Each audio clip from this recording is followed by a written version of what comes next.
All right, hi everyone. Welcome to Believe in Bills. The 2025 season is officially upon us with training camp open, St. John Fisher College in Pittsford. I'm Adam Benigni, WGRZ-TV Sports Talk Live, and there he is, Sal Maiorana, the Rochester Democrat and Chronicle. How many hours, and you're still there right now, but I remember it so well over the decades, spending in those dorm rooms there at training camp. It's like a staple. How's dorm life going over there, Sal? Yeah, got here about 7:30 this morning to get my credentials straightened out, and I've been up in this room. What time is it now? 3:15 we're looking at. So yeah, it's been a while, and I've got a while to go here. So taking time out to get this video done with you, and then it's right back to work. So yeah, I mean, been coming here for 25 years. I've been doing training camp for 37 or 38 years. So it's been a couple minutes here for sure. You're at home though, right? I mean, how far is Maiorana residence from that dorm? From Fisher? Yeah, I'm only 20 minutes away from Fisher, from where I live, so that's a nice thing. I don't have to drive.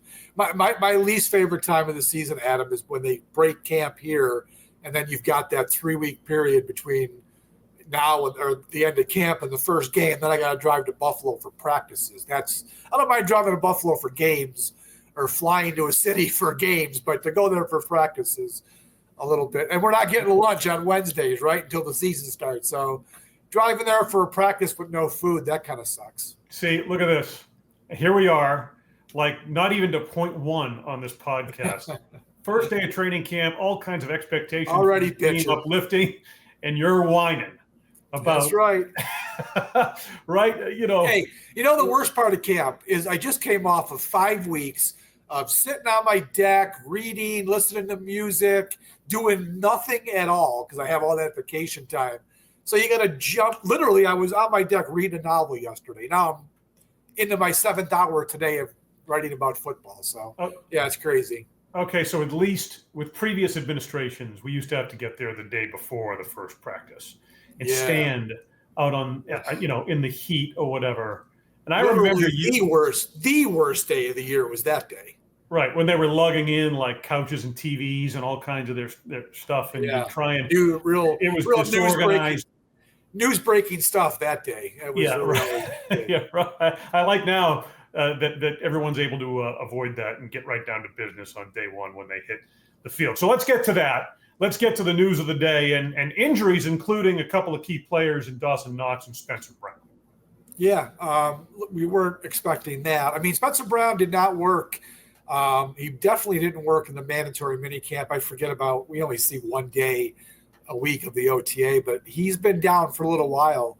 McDermott termed it a flare-up, and he also went on to say, as you and I and anybody our age knows, back injuries can really be tedious and sensitive, and Brown has, a storied history of back problems since he's been in the NFL. It's been good that the last 2 years he's only missed 1 game. So they're just being safe with it. He didn't practice. I would imagine he'll be out for a few more days at least. Dawson Knox, it turned out, being kind of said what happened there. He was working out, probably doing some weightlifting or something just last week, in fact, and he tweaked his calf. So he told the Bills, look, why don't we just a hamstring. It was a hamstring. He said, let's just tone it down, keep me out. No problem. Dawson Knox knows the offense. He doesn't need to be out here right now. So those were, it's 2 important players, but very early, and I think it's pretty minimal what the impact would be, at least right now. All right, so there are some key changes, obviously, with this team. There's so much that's still the same, and we're going to touch on that as we continue here in our first show with training camp underway. But what's different now this year is that the added cameras are there with Hard Knocks. And, you hear Sean McDermott talk about it today. This comes with the success they've had, and that's obviously true. But what's your sense of what that impact is going to be early on here as now this has become reality? Yeah, I mean, there's no question. You see them everywhere. I mean, one of the guys had a story. I forget what exactly the number was, but there's a lot of technicians, a lot of cameramen, a lot of editors. They're all over the place. They all got their blue Hard Knocks shirts on, so it's pretty easy to pick them out. And the cameras are everywhere. The mics they had, I know Josh Allen said he had a mic on today. I know there were others. We just didn't get to talk to them or who know who exactly was being mic'd up. But, we're going to find all this out when the broadcast start appearing on HBO. Look, the Bills have made it very clear that they're not thrilled that this is going on, but they understand that it's their turn. And, they're a team that's very confident in their own skin, right? I mean, McDermott has set a culture here. This team abides by it. These guys are pretty much all on the same page. And I think, you and I even spoke about this probably our last show because McDermott addressed it back at minicamp about how they're going to go about doing this. And they're not going to let it be a distraction. There's been multiple meetings with the team, front office people, support staff on, be careful what you say. Recognize that everything is being recorded. They can see you. They can hear you. Be professional. Don't be stupid. And I think that message is kind of filtered from top to bottom. So I don't think we're going to see, when these shows start appearing, I don't think we're going to be like, oh, wow, somebody said that or someone did that. I really don't think that's going to happen. This organization, being in McDermott, have got a tight grip on what goes on here. So they're going to be boring. I think they're probably going to be a pretty boring team, at least the way Hard Knocks has been in the past.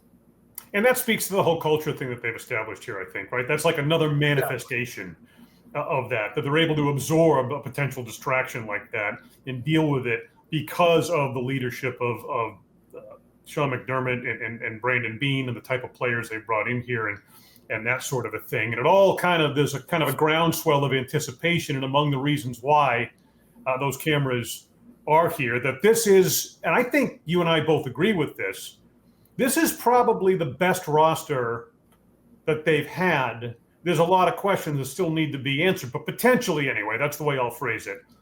Yeah. The best roster they've had in the Josh Allen era. Would you still agree with that statement? I do. I mean, the offense is coming off a year where they just scored 525 points. I mean, it's the franchise record, unbelievable low amount of sacks and turnovers. They couldn't have been much better on offense. There were certainly some things that, some tweaks here or there. They missed a couple plays here or there that were, difference makers, and especially against the Chiefs. But the offense is tremendous, and they knew where their deficiencies were, and that was on defense, and they addressed it in a big way. The first 5 picks of the draft were on the defensive side. They brought in some key free agents.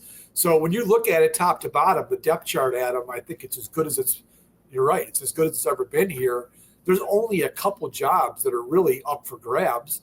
And even the backup spots are, you could make a good case that, of the 22, right, positions, maybe 3 or 4 backup spots still have to be determined before you get into the bottom, the bottom 5th of the roster where you're just there for special teams. It's pretty good. So if they stay healthy, which is always the thing we say, because that's the most important thing. If they stay healthy, this is a very, very good roster. And, it's a roster that I think, again, should be competing for a Super Bowl championship. Yeah, especially given the way favorably that the schedule lays out. We talked about that in previous shows as well. And the quarterback they have with the reigning NFL MVP now, number 17, in Josh Allen. The group that he has around him, I think back to Jeremy White on WGR Radio in the morning with Brandon Beane, where at the tail end of that conversation earlier this offseason, they were talking about, it was after the draft, I think, the receiver position and how fired up Beane got with that. He was much more subdued on the subject today, but, you look at the additions of like a Josh Palmer and Elijah Moore, who there's more and more, I think, building enthusiasm about him as being a part of this roster with an elite quarterback now that he has the opportunity to play with in Josh Allen. I still think there's a stretch the field component that might be lacking, but I mean, that's probably nitpicking at this point, right? What's your, feeling on the overall group of receivers coming off as productive a year as they had on the offensive side, as you mentioned earlier?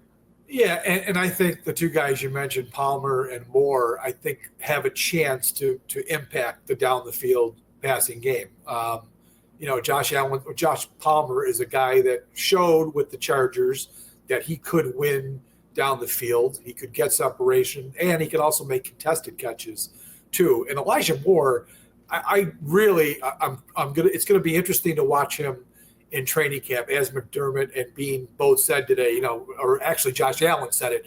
Routes on air in minicamp is one thing, but now we get to see how these guys are going to be able to handle, live bullets flying, coverages that are meant to stop particular segments of the offense. I mean, in minicamp, you're just trying to learn the playbook. Now the defense is really getting to work, and they're going to be covering these guys. So I think Elijah Moore, I'm curious to see what he can do. That's a nice late signing. I mean, that's a guy that kind of fell out of the sky for them. Anybody could have had this guy for a couple months, and he winds up in Buffalo.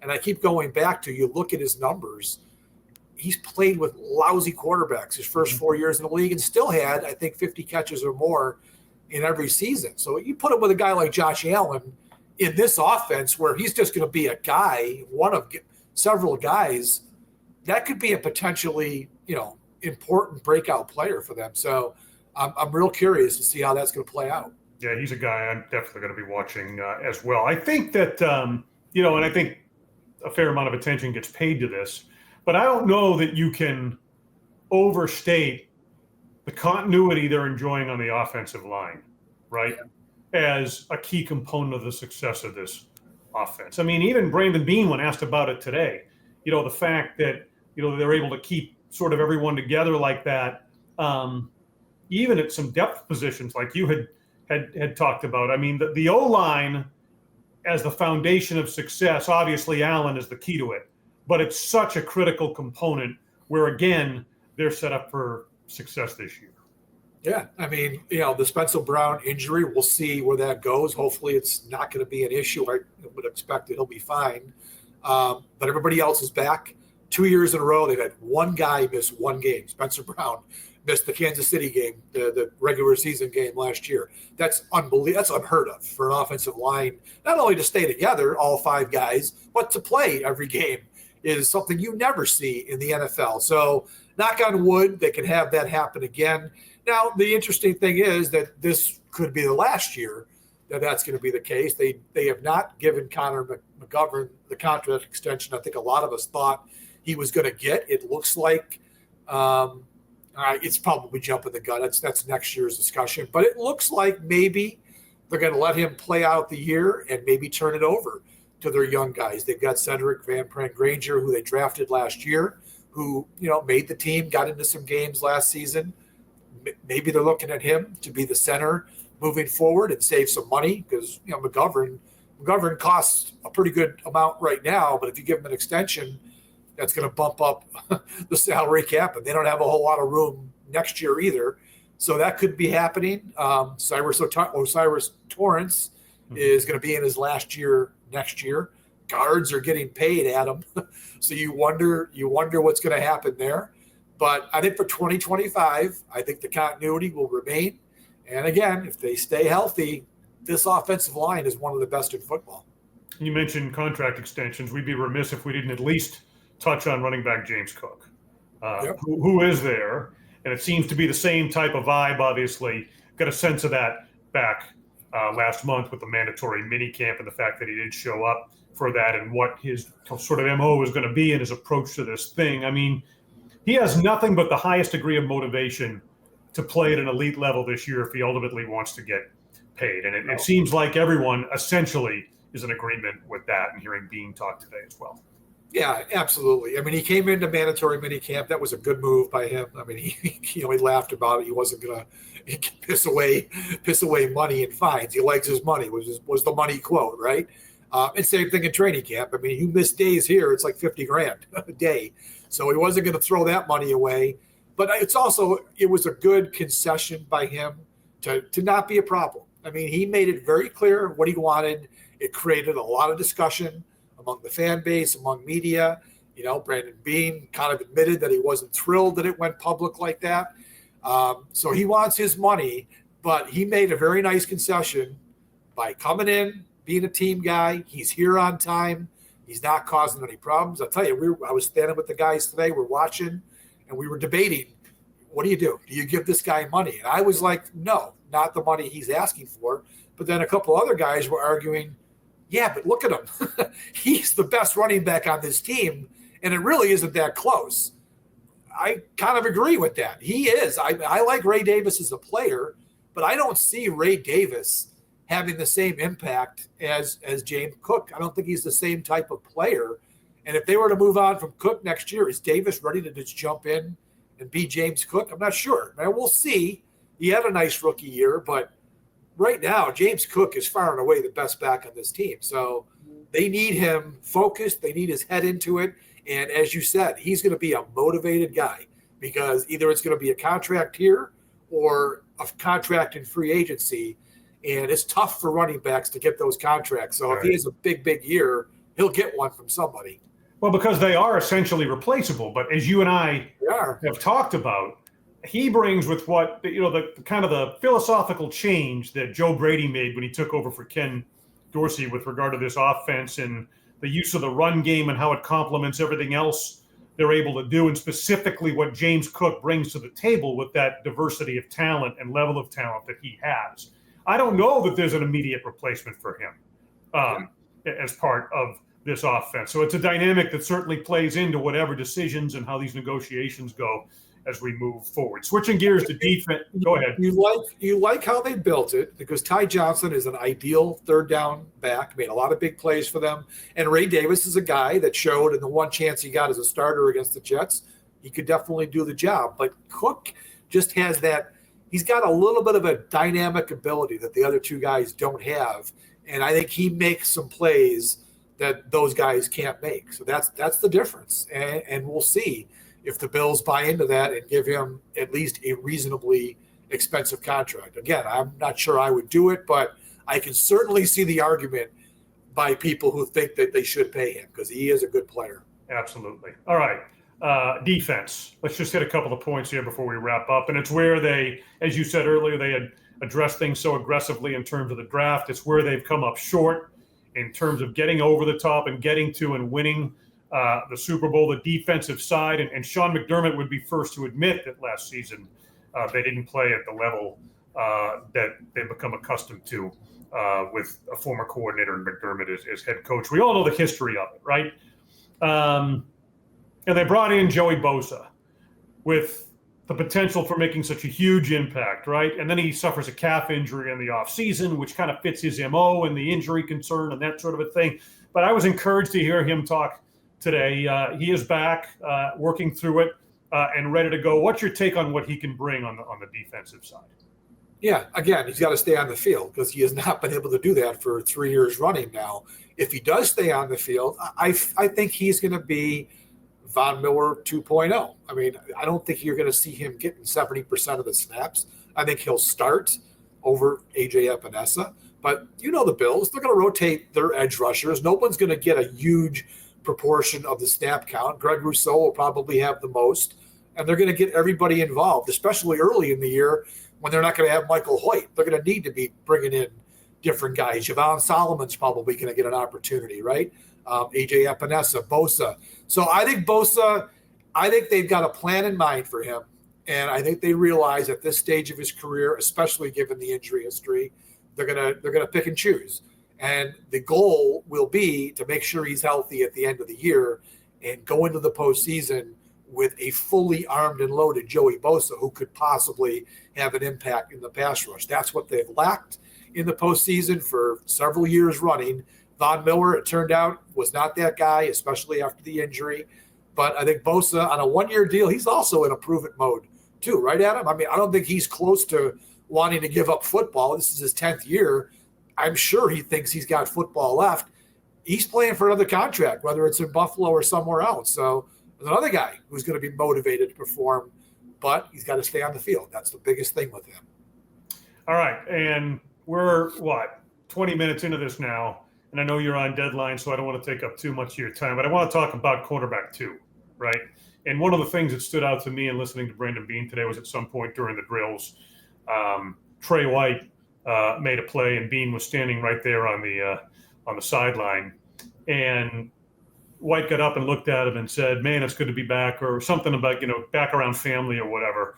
and Bean, who usually tries to stay impartial, kind of cheered him on and that sort of a thing. I mean, I think bringing White back, the first draft pick under McDermott and all of those things to deal with the situation they have with having drafted Max Hairston in the first round and trying to bring him on. I mean, I see a really good fit there in the way they're addressing that position. What did you notice today? And how do you see that playing out? Yeah, I mean, I've said right along that I think they would love for Max Hairston to come in and be great this summer and win the job outright. But I also think that they've got an opportunity here with Trey White, who, as you just said, I think he's thrilled to be back in Buffalo. Last year was an odyssey for him, right? I mean, the Bills, they moved on, rightly so, because of the salary cap restrictions and the injuries he had. And then he just didn't play well for the Rams. Went to the Ravens, was a little bit better, but still wasn't the Trey White that we remember. So he's back in Buffalo where he's happy, he's comfortable, and he knows the defense, knows these guys. I think he's going to be tough to beat, Adam, early in the year by Max Hairston. I think the Bills would be maybe even more comfortable if they could send out the veteran Trey White early in the year across from Bedford, and then let Max Hairston find his way into the lineup. The kid's going to play, but maybe it's not on a 100% snap basis. Maybe he's going to have to earn that. Again, I think ultimately they'd love to have him just jump right in and be the guy and be a star. I'm not sure that's going to be possible. I will say this. I thought he made one of the best plays of the day today. He was on the far side, KJ Hamler, and Trubisky was the quarterback. Hamler was on the 5-yard line, so it's tight. And Hamler, who's very quick, as you know, beat him with an inside move. And Max Hairston recovered, reacted, and broke up the pass. It was a touchdown. And he made a great recovery and breakup. And I'm like, that's the kind of play a cornerback has to make in the NFL. The receiver knows where he's going. He's generally going to beat you on that first step or maybe even 2 steps. It's the cornerback's job to react and be athletic enough to get back into play and win.